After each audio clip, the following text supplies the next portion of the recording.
എപ്പോഴെങ്കിലും നിങ്ങൾ സ്വയം ചോദിച്ചിട്ടുണ്ടോ, സത്യമായും എന്റെ വാക്കുകൾ പ്രപഞ്ചത്തിലേക്ക് എത്തുന്നുണ്ടോ എന്ന്? നിങ്ങൾ പറയുന്ന കാര്യങ്ങൾ, ഉള്ളിന്റെ ഉള്ളിൽ നിന്നും വരുന്ന ആഗ്രഹങ്ങൾ, ആ നിഷ്കളങ്കമായ പ്രാർത്ഥനകൾ, ഇവയെല്ലാം എവിടെയെങ്കിലും നഷ്ടപ്പെട്ടു പോവുകയാണോ, അതോ പ്രപഞ്ചം അവ കേൾക്കുന്നുണ്ടോ? ഓരോ തവണയും, ഓരോ വാക്കും, ഓരോ വികാരവും, ഓരോ തരംഗവും അത് കൃത്യമായി കേൾക്കുന്നുണ്ട്. പക്ഷേ ഒരു നിബന്ധനയുണ്ട്. നിങ്ങളതെങ്ങനെ പറയുന്നു? അതാണിതിലെ വലിയ രഹസ്യം, അല്ലെങ്കിൽ കളി. സുഹൃത്തുക്കളെ, ഇവിടെ നമ്മൾ അറിവ് മാത്രമല്ല പങ്കുവയ്ക്കുന്നത്. നിങ്ങളുടെ ഉള്ളിൽ വളരെ പതിയെ മന്ത്രിക്കുന്ന ആത്മാവിന്റെ ശബ്ദം നമ്മൾ നിങ്ങളെ കേൾപ്പിക്കുന്നു. ഞാൻ തയ്യാറാണ്. എനിക്ക് ശരിയായ വാക്കുകൾ തരൂ. ഈ വാക്കുകളുണ്ടല്ലോ, അത് സംസാരിക്കാനുള്ള ഒരു മാധ്യമം മാത്രമല്ല, അത് ബോധത്തിലേക്കുള്ള വാതിലുകൾ തുറക്കുന്നു. അത് പ്രപഞ്ചത്തിന്റെ ആഴങ്ങളിലേക്ക് ഇറങ്ങിച്ചെന്ന് അവിടെ നിന്നും മറുപടികൾ കൊണ്ടുവരുന്നു. അതുകൊണ്ട് ഇന്നത്തെ ഈ യാത്ര വളരെ പ്രധാനപ്പെട്ടതാണ്. കാരണം ഇന്ന് നമ്മൾ വെറുതെ സംസാരിക്കുകയല്ല. നിങ്ങളുടെ ഓരോ ആഗ്രഹവും നേരിട്ട് പ്രപഞ്ചത്തിലേക്ക് എത്തിക്കുന്ന 3 രഹസ്യവിദ്യകൾ നമ്മളിന്ന് അറിയാൻ പോവുകയാണ്. പക്ഷേ അതിനു മുൻപ് നിങ്ങളോട് ഒരപേക്ഷയുണ്ട്. നിങ്ങൾ എപ്പോഴെങ്കിലും മനസ്സ് തുറന്ന് എന്തെങ്കിലും ആഗ്രഹിച്ചിട്ടുണ്ടെങ്കിൽ, നിങ്ങൾ എപ്പോഴെങ്കിലും യൂണിവേഴ്സിനെ, പ്രപഞ്ചത്തെ വിളിച്ചിട്ടുണ്ടെങ്കിൽ, ഈ വീഡിയോ അവസാനം വരെ തീർച്ചയായും കാണുക. കാരണം ഒരുപക്ഷെ ഇന്ന് നിങ്ങളുടെ വിളിക്കുള്ള മറുപടി ലഭിച്ചേക്കാം. ഇനി വാക്കുകളിൽ നിന്ന് തുടങ്ങി പ്രപഞ്ചത്തിന്റെ കേന്ദ്രബിന്ദുവിലേക്ക് പോകുന്ന ആ യാത്ര നമുക്ക് തുടങ്ങാം. ഏറ്റവും ആദ്യം ഒരു കാര്യം മനസ്സിലാക്കുക. യൂണിവേഴ്സ് വാക്കുകളല്ല കേൾക്കുന്നത്, അത് വികാരങ്ങളെയാണ് കേൾക്കുന്നത്. എന്നാൽ വാക്കുകളിലൂടെയാണ് വികാരങ്ങൾ പ്രകടമാകുന്നത്. എന്റെ കയ്യിൽ പണമുണ്ടായിരുന്നെങ്കിൽ എന്ന് നിങ്ങൾ പറയുമ്പോൾ പ്രപഞ്ചം എന്താണ് കേൾക്കുന്നതെന്നറിയാമോ? എന്റെ കയ്യിൽ ഇപ്പോൾ പണമില്ല എന്നാണ്. എനിക്ക് ആ ജോലി കിട്ടിയിരുന്നെങ്കിൽ എന്ന് പറയുമ്പോൾ പ്രപഞ്ചം എന്താണ് കേൾക്കുന്നത്? എനിക്ക് ആ ജോലി കിട്ടുമെന്ന് ഒരു ഉറപ്പുമില്ല എന്നാണ്. കണ്ടോ, നിങ്ങളുടെ വാക്കുകൾ തന്നെയാണ് നിങ്ങളുടെ ഊർജ്ജത്തിന് ദിശ നൽകുന്നത്. വാക്കുകൾ വിത്തുകളാണ്. വിത്തിൽ സംശയമുണ്ടെങ്കിൽ മരം ഒരിക്കലും വളരില്ല. വിത്തിൽ ആശങ്കയുണ്ടെങ്കിൽ ഫലം എങ്ങനെ ലഭിക്കും? അതിനാൽ നിങ്ങൾ പറയുന്നത് നേരിട്ട് പ്രപഞ്ചത്തിന്റെ ഹൃദയത്തിൽ പതിയാൻ 3 ആഴത്തിലുള്ള വിദ്യകൾ നിങ്ങൾ സ്വീകരിക്കണം. ഒന്നാമത്തെ വിദ്യ, ആജ്ഞാപിക്കരുത്, സംവദിക്കുക. പ്രപഞ്ചം എന്നത് നിങ്ങൾ സെൻഡ് ബട്ടൺ അമർത്തിയാൽ ഓർഡർ സ്വീകരിക്കുന്ന ഒരു മെഷീൻ അല്ല. പ്രപഞ്ചം ജീവനുള്ള ഒരു ബോധമാണ്. അത് നിങ്ങളുടെ ഉള്ളിലുണ്ട്, നിങ്ങളുടെ ചുറ്റിലുമുണ്ട്. ഓരോ നിമിഷവും അത് നിങ്ങളുടെ വികാരങ്ങളുമായി സംസാരിച്ചുകൊണ്ടിരിക്കുന്നു. അതുകൊണ്ട് പ്രപഞ്ചത്തോട് സംസാരിക്കുമ്പോൾ ആജ്ഞാപിക്കുന്ന രീതി ഉപേക്ഷിക്കുക. പകരം സംവദിക്കുക. നന്ദിയോടെ സംസാരിക്കുക. ഉദാഹരണത്തിന്, ഹേ പ്രപഞ്ചമേ, ഇന്ന് എന്നെ ഇത്രയധികം കാര്യങ്ങൾ പഠിപ്പിച്ചതിന് ഞാൻ നന്ദി പറയുന്നു. അടുത്ത പാഠം പഠിക്കാൻ ഞാൻ തയ്യാറാണ്. എന്റെ വഴിയിൽ എന്തു വന്നാലും ഞാനത് സ്വീകരിക്കും. കാരണം ഓരോ അനുഭവവും എന്നെ മിനുക്കിയെടുക്കാനാണ് വരുന്നതെന്ന് എനിക്കറിയാം. നോക്കൂ, ഇതിൽ അപേക്ഷയുണ്ട്, ആജ്ഞയില്ല. ഇതിൽ നന്ദിയുണ്ട്, പരാതിയില്ല. ഇതിൽ സമർപ്പണമുണ്ട്, ഭയമില്ല. ഈ ഭാഷയാണ് പ്രപഞ്ചത്തിന് പ്രിയപ്പെട്ടത്. രണ്ടാമത്തെ വിദ്യ, ഇതിനകം ലഭിച്ചു കഴിഞ്ഞു, ഓൾറെഡി റിസീവ്ഡ് എന്ന ഭാഷയിൽ സംസാരിക്കുക. യൂണിവേഴ്സിന് ഭാവി അല്ലെങ്കിൽ ഫ്യൂച്ചർ എന്ന ഭാഷ മനസ്സിലാവില്ല. കാരണം പ്രപഞ്ചത്തിനെല്ലാം ഇപ്പോഴാണ്. അതിന് ഭാവിയോ ഭൂതമോ അറിയില്ല. അത് നിങ്ങളുടെ വർത്തമാനകാലത്തെ ഊർജ്ജത്തെ മാത്രമേ പിടിച്ചെടുക്കൂ. എനിക്ക് പണം വേണം എന്ന് നിങ്ങൾ പറയുമ്പോൾ നിങ്ങളുടെ ഊർജ്ജം പറയുന്നത് എന്റെ കയ്യിൽ അതില്ല എന്നാണ്. പ്രപഞ്ചം ആ ഊർജ്ജത്തെ തന്നെ തിരിച്ചു തരുന്നു. അതെ, നിന്റെ കയ്യിൽ അതില്ല. എന്നാൽ എന്റെ ജീവിതത്തിലുള്ള ഈ സമൃദ്ധിക്ക് ഞാൻ നന്ദി പറയുന്നു എന്ന് നിങ്ങൾ പറയുമ്പോൾ പ്രപഞ്ചം അത് കേൾക്കുന്നു. ഈ ആത്മാവ് സമൃദ്ധി അനുഭവിക്കുന്നുണ്ട്, അതുകൊണ്ട് കൊടുക്കുന്നത് തുടരുക. ഇതൊരത്ഭുതമല്ല, ഇതാണ് ഊർജ്ജത്തിന്റെ നിയമം. ഇത് ഫിസിക്സ് ആണ്. സമാനമായ ഊർജ്ജം സമാനമായ ഊർജ്ജത്തെ ആകർഷിക്കുന്നു. നിങ്ങളുടെ വാക്ക് നിങ്ങളുടെ വൈബ്രേഷനാണ്. ആ വൈബ്രേഷനെ നിങ്ങൾ സമൃദ്ധി കൊണ്ടും സ്നേഹം കൊണ്ടും നന്ദി കൊണ്ടും നിറയ്ക്കുമ്പോൾ ആ തരംഗങ്ങൾ പ്രപഞ്ചത്തിലെത്തുന്നു. മറുപടിയായി പ്രപഞ്ചം അതേ ഊർജ്ജത്തെ 1000 മടങ്ങ് വർദ്ധിപ്പിച്ച് നിങ്ങൾക്ക് തിരികെ നൽകുന്നു. മൂന്നാമത്തെ വിദ്യ, വിഷ്വലൈസേഷനും വാക്കുകളും തമ്മിലുള്ള ഒത്തുചേരൽ. നിങ്ങൾ എപ്പോഴെങ്കിലും ശ്രദ്ധിച്ചിട്ടുണ്ടോ? നിങ്ങൾ എന്തിനെക്കുറിച്ചാണോ ചിന്തിക്കുന്നത് അത് വീണ്ടും വീണ്ടും നിങ്ങളുടെ മുന്നിൽ വരുന്നു. ഭയത്തെക്കുറിച്ചാണ് ചിന്തിക്കുന്നതെങ്കിൽ ഭയം നിങ്ങളെ പിടികൂടുന്നു. ഒരു ആഗ്രഹത്തെക്കുറിച്ച് ചിന്തിക്കുകയും എന്നാൽ ഇതൊന്നും നടന്നിരുന്നെങ്കിൽ എന്ന് പറയുകയും ചെയ്താൽ അതൊരു സ്വപ്നമായി തന്നെ അവശേഷിക്കും. പക്ഷേ കണ്ണുകളടച്ച് ആ ആഗ്രഹത്തെ ഇപ്പോൾ നടക്കുന്ന ഒരു അനുഭവമായി കാണുകയാണെങ്കിൽ നിങ്ങളുടെ ബോധം ഒരു പുതിയ രൂപം കൈക്കൊള്ളുന്നു. ഉദാഹരണത്തിന്, നിങ്ങൾക്കൊരു വീട് വേണമെന്നുണ്ടെങ്കിൽ എല്ലാ രാത്രിയിലും കണ്ണുകളടച്ച് ആ വീടിന്റെ വാതിൽക്കൽ നിൽക്കുന്നതായി സങ്കൽപ്പിക്കുക. ആ ചുവരുകളുടെ ഗന്ധം അനുഭവിക്കുക. വീടിന്റെ ജനലിലൂടെ വരുന്ന വെളിച്ചം കാണുക. അടുക്കളയിൽ നിന്ന് വരുന്ന സുഗന്ധം അനുഭവിക്കുക. എന്നിട്ട് പറയുക, നന്ദി പ്രപഞ്ചമേ, ഇത് എന്റേതാണ്. വാക്കുകളും ചിത്രങ്ങളും ഒന്നിക്കുമ്പോൾ ബോധത്തിന്റെ സന്ദേശം പൂർണ്ണ ശക്തിയോടെ പ്രപഞ്ചത്തിലേക്ക് പോകുന്നു. ഇനി ഒന്ന് നിൽക്കൂ, ആഴത്തിൽ ചിന്തിക്കൂ. ഇതുവരെ നിങ്ങൾ പ്രപഞ്ചത്തോട് ഇങ്ങനെയാണോ സംസാരിച്ചിരുന്നത്? അതോ പരാതികൾ മാത്രമായിരുന്നോ? സംശയത്തിൽ മുങ്ങിയിരിക്കുകയായിരുന്നോ? അതോ ഭയത്തിന്റെ വാക്കുകളിൽ നിങ്ങളുടെ ആഗ്രഹങ്ങളെ കെട്ടിയിടുകയായിരുന്നോ? ഇവിടെയാണ് മാറ്റം തുടങ്ങുന്നത്. നിങ്ങളുടെ വാക്കുകൾ നിങ്ങളുടെ ഭാഗ്യത്തിന്റെ താക്കോലാണ്. ഇത് വെറും നാവിലൂടെ വരുന്ന ശബ്ദമല്ല, നിങ്ങളുടെ ഭാവി നിർമ്മിക്കുന്ന വിത്തുകളാണിവ. ഈ വിദ്യകളിലൂടെ നിങ്ങൾ സംസാരിക്കുമ്പോൾ പ്രപഞ്ചത്തിന് നിങ്ങളെ അവഗണിക്കാൻ കഴിയില്ല. കാരണം ആ നിമിഷം നിങ്ങളും പ്രപഞ്ചവും ഒരേ തരംഗത്തിൽ വരുന്നു. തരംഗങ്ങൾ ഒന്നിക്കുന്നിടത്താണ് അത്ഭുതങ്ങൾ സംഭവിക്കുന്നത്. മനുഷ്യൻ തന്റെ വാക്കുകളെ ആത്മാവുമായി ബന്ധിപ്പിക്കുമ്പോൾ അത് വെറും വാക്കുകളല്ല, അതൊരു സങ്കല്പമായി മാറുന്നു. സങ്കല്പത്തിന് ഒരു പ്രത്യേകതയുണ്ട്. അത് ഒരിക്കലും തനിച്ചായിരിക്കില്ല. സങ്കല്പത്തോടൊപ്പം വികാരം ചേരുന്നു, വികാരത്തോടൊപ്പം വിശ്വാസം ചേരുന്നു, വിശ്വാസത്തോടൊപ്പം പ്രപഞ്ചത്തിന്റെ ശക്തിയും വരുന്നു. അങ്ങനെയെങ്കിൽ ഇത്രയും ശ്രദ്ധയോടെ നിങ്ങൾ അയക്കുന്ന ആഗ്രഹം നിങ്ങൾക്ക് തിരികെ ലഭിക്കില്ലേ? ലഭിക്കും, തീർച്ചയായും ലഭിക്കും. പക്ഷേ അതിന് നിങ്ങളുടെ ഭാഷ മാറണം. കാരണം പ്രപഞ്ചം നിങ്ങളുടെ ഭാഷയല്ല കേൾക്കുന്നത്, നിങ്ങളുടെ ഊർജ്ജത്തിന്റെ ഭാഷയാണ് കേൾക്കുന്നത്. വാക്കുകളിലൂടെയാണ് ഊർജ്ജം മാറുന്നത്. ഇനി നമുക്കിതിനെ യുക്തിപരമായി ഒന്ന് ചിന്തിക്കാം. പ്രപഞ്ചത്തെ ഒരു വലിയ റേഡിയോ ടവർ പോലെ കാണുക. അത് ഓരോ നിമിഷവും നിങ്ങളുടെ ബോധത്തിൽ നിന്ന് വരുന്ന തരംഗങ്ങളെ പിടിച്ചെടുക്കുന്നു. നിങ്ങളുടെ മനസ്സ്, വികാരം, വാക്കുകൾ എന്നിവ ചേർന്ന് ഒരു സിഗ്നൽ ഉണ്ടാക്കുന്നു. ആ സിഗ്നലിനനുസരിച്ചാണ് പ്രപഞ്ചം മറുപടി അയക്കുന്നത്. ഇനി ഞാൻ പരാജയപ്പെടുമോ എന്നെനിക്ക് ഭയമുണ്ട് എന്ന സിഗ്നലാണ് നിങ്ങൾ അയക്കുന്നതെങ്കിൽ പ്രപഞ്ചം ആ ഭയത്തെ പിടിച്ചെടുക്കുകയും നിങ്ങളുടെ വഴിയിൽ പരാജയപ്പെടാനുള്ള കൂടുതൽ അവസരങ്ങൾ അയക്കുകയും ചെയ്യും.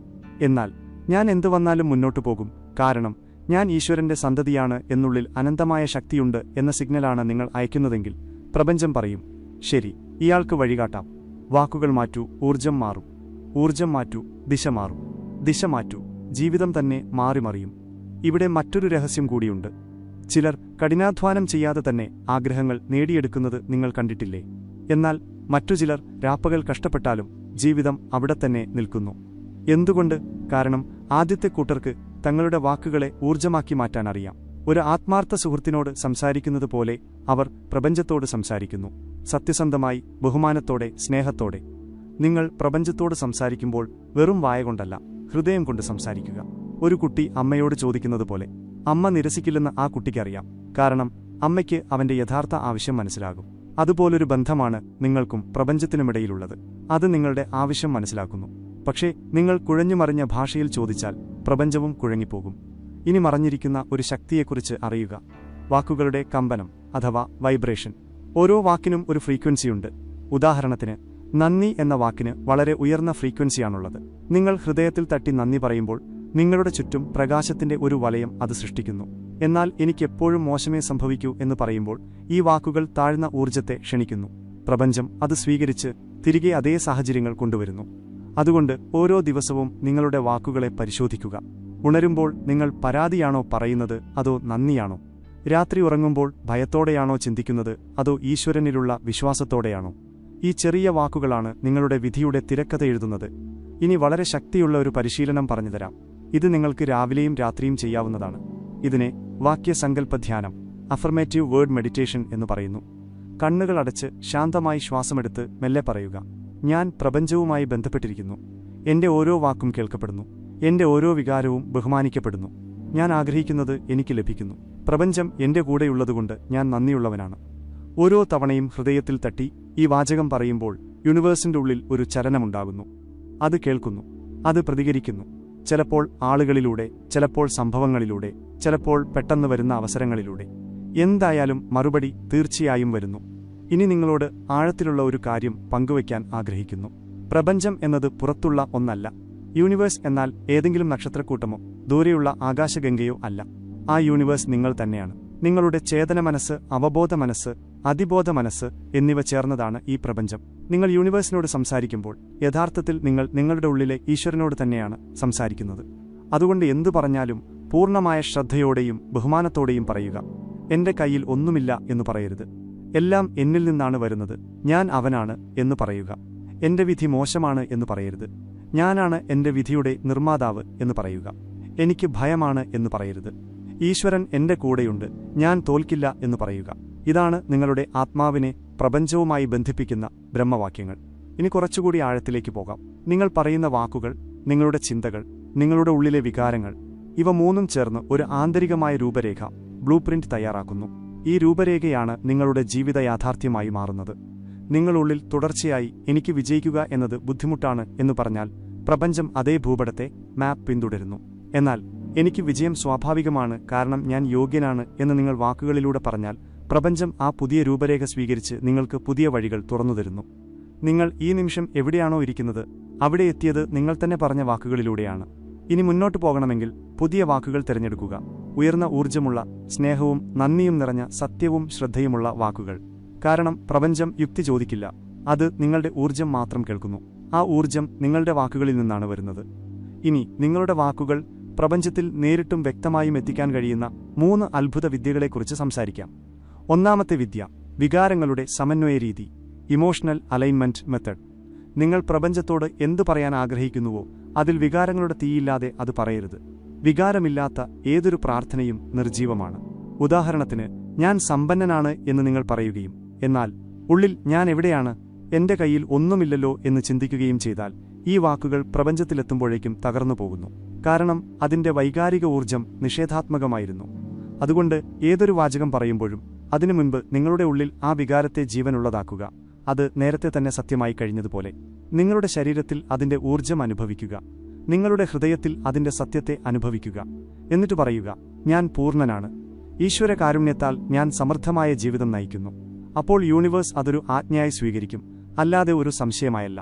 രണ്ടാമത്തെ വിദ്യ, വാക്ക് നിയന്ത്രണ പരിശീലനം, വേർഡ് ഡിസിപ്ലിൻ. ദിവസവും നമ്മൾ ആയിരക്കണക്കിന് വാക്കുകൾ സംസാരിക്കുന്നു. എന്നാൽ അവയിൽ ഭൂരിഭാഗവും ഭയത്തിൽ നിന്നോ ശീലങ്ങളിൽ നിന്നോ ഉണ്ടാകുന്നതാണ്. നിങ്ങളുടെ ആദ്യത്തെ ജോലി ഓരോ വാക്കും ബോധപൂർവം തിരഞ്ഞെടുക്കുക എന്നതാണ്. ഇനി ഒരു പ്രതീക്ഷയുമില്ല എന്ന് പറയരുത്. ഓരോ നിമിഷവും പുതിയ അവസരം കൊണ്ടുവരുന്നു എന്ന് പറയുക. എന്റെ വിധിയിൽ ഇതാണ് എഴുതിയിരിക്കുന്നത് എന്ന് പറയരുത്. ഞാൻ എന്റെ വിധിയെ തിരുത്തി എഴുതുകയാണ് എന്ന് പറയുക. എന്നെക്കൊണ്ട് സാധിക്കില്ല എന്ന് പറയരുത്. ഞാൻ പഠിച്ചുകൊണ്ടിരിക്കുകയാണ്. യൂണിവേഴ്സ് എന്റെ വഴി ലളിതമാക്കുന്നു എന്ന് പറയുക. എല്ലാ കാര്യങ്ങളെയും ക്രിയാത്മകമായി പറയാനുള്ള കല നിങ്ങൾ പഠിച്ചാൽ പ്രപഞ്ചവും നിങ്ങളുടെ ഓരോ വാക്കിലും പ്രകാശം നിറയ്ക്കും. നിങ്ങളുടെ ഓരോ വാക്കും മന്ത്രമായി മാറും. നിങ്ങളുടെ മൗനം പോലും ഊർജ്ജമായി മാറും. അപ്പോൾ ജീവിതത്തിൽ അത്ഭുതങ്ങൾ സംഭവിക്കാൻ തുടങ്ങും. മൂന്നാമത്തെ വിദ്യ, ശ്രദ്ധാ സംവാദ വിധി, ഡിവോഷണൽ ഡയലോഗ് മെത്തഡ്. ഏറ്റവും ശക്തിയേറിയ വിദ്യയാണിത്. ഇത് നിങ്ങൾക്ക് എപ്പോൾ വേണമെങ്കിലും ചെയ്യാം. പ്രത്യേകിച്ച് രാവിലെ ബ്രഹ്മമുഹൂർത്തത്തിലോ രാത്രി ഉറങ്ങുന്നതിനു മുൻപോ. നിങ്ങളുടെ കണ്ണുകൾ അടച്ച് പ്രപഞ്ചത്തെ ജീവനുള്ള, ദയയുള്ള, കേൾക്കുന്ന ഒരു അസ്തിത്വമായി കാണുക. എന്നിട്ട് നിങ്ങളുടെ അച്ഛനോടോ അല്ലെങ്കിൽ ഒരു ആത്മാർത്ഥ സുഹൃത്തിനോടോ പറയുന്നത് പോലെ പറയുക, ഹേ പ്രപഞ്ചമേ, എന്റെ എല്ലാ വികാരങ്ങളും നിനക്കറിയാം. നിന്നോട് എന്റെ വാക്കുകളിലൂടെ ആഴത്തിൽ സംവദിക്കുമെന്ന് ഞാൻ ഇന്ന് പ്രതിജ്ഞയെടുക്കുന്നു. ഞാൻ എന്തു പറഞ്ഞാലും അത് സത്യസന്ധമായ സ്നേഹത്തോടെയും വിശ്വാസത്തോടെയും പറയും. എന്റെ എല്ലാ ആഗ്രഹങ്ങളും ഞാൻ നിനക്ക് തരുന്നു. നന്ദിയോടെ, വിശ്വാസത്തോടെ. നിന്റെ മറുപടിക്കായല്ല, മറുപടിയുടെ വരവിനെ സ്വാഗതം ചെയ്യാനായി ഞാൻ കാത്തിരിക്കുന്നു. നിങ്ങൾ യൂണിവേഴ്സിനോട് ഇത്രയും ശ്രദ്ധയോടെയും താഴ്മയോടെയും സംസാരിക്കുമ്പോൾ പ്രപഞ്ചം നിങ്ങളുടെ ഓരോ കാര്യവും പിടിച്ചെടുക്കുന്നു. ഒരച്ഛൻ തന്റെ കുട്ടിയുടെ വിളി കേൾക്കുന്നതുപോലെ. ഈ സംവാദം നിങ്ങളെ ഉള്ളിൽ നിന്നും ശുദ്ധീകരിക്കുന്നു. നിങ്ങളുടെ വാക്കുകളിൽ ദൈവീകത വരുന്നു. നിങ്ങളുടെ സങ്കല്പത്തിൽ സാമർഥ്യം വരുന്നു. ഒന്ന് ആലോചിച്ചു നോക്കൂ, നിങ്ങളുടെ ജീവിതത്തിലെ ഓരോ ദിവസവും രാവിലെയും രാത്രിയും വെറും 10 മിനിറ്റ് നിങ്ങളിങ്ങനെ യൂണിവേഴ്സിനോട് സംസാരിച്ചാൽ നിങ്ങളുടെ ജീവിതം എങ്ങനെ മാറും? നിങ്ങളുടെ ആത്മബലം വർദ്ധിക്കും. നിങ്ങളുടെ വഴി വ്യക്തമാകും. അവസരങ്ങൾ സ്വയം നിങ്ങളുടെ വാതിലിൽ മുട്ടും. കാരണം ഇപ്പോൾ നിങ്ങൾ യാചിക്കുന്നവനല്ല, ആജ്ഞാപിക്കുന്നവനായി മാറിയിരിക്കുന്നു. നിങ്ങളിപ്പോൾ പ്രാർത്ഥനയിൽ കരയുന്നവനല്ല, പൂർണ്ണ വിശ്വാസത്തോടെ പറയുന്നവനായി മാറിയിരിക്കുന്നു. ഇതാണ് യഥാർത്ഥ സാധന. ഇനി അവസാനമായി ഒരു കാര്യം കൂടി പറയാം. ശ്രദ്ധിച്ചു കേൾക്കൂ. പ്രപഞ്ചം നിങ്ങളുടെ ഭാഷ മനസ്സിലാക്കുന്നു. എന്നാൽ അതിനേക്കാൾ കൂടുതൽ നിങ്ങളുടെ മനോഭാവത്തെ, ആറ്റിറ്റ്യൂഡ്, അത് മനസ്സിലാക്കുന്നു. എനിക്ക് ജോലി വേണം എന്ന് നിങ്ങൾ പറയുകയും എന്നാൽ ഉള്ളിൽ എവിടെയെങ്കിലും കിട്ടുമോ എന്നറിയില്ല എന്ന് സംശയിക്കുകയും ചെയ്താൽ ഈ വൈരുദ്ധ്യം പ്രപഞ്ചത്തിലേക്ക് അങ്ങനെ തന്നെ എത്തുന്നു. ഇയാൾക്ക് എന്താണ് വേണ്ടതെന്ന് ഇയാൾക്ക് തന്നെ ഉറപ്പില്ല. പിന്നെ നമ്മൾ എന്തായിരിക്കും എന്ന് യൂണിവേഴ്സ് ചിന്തിക്കും.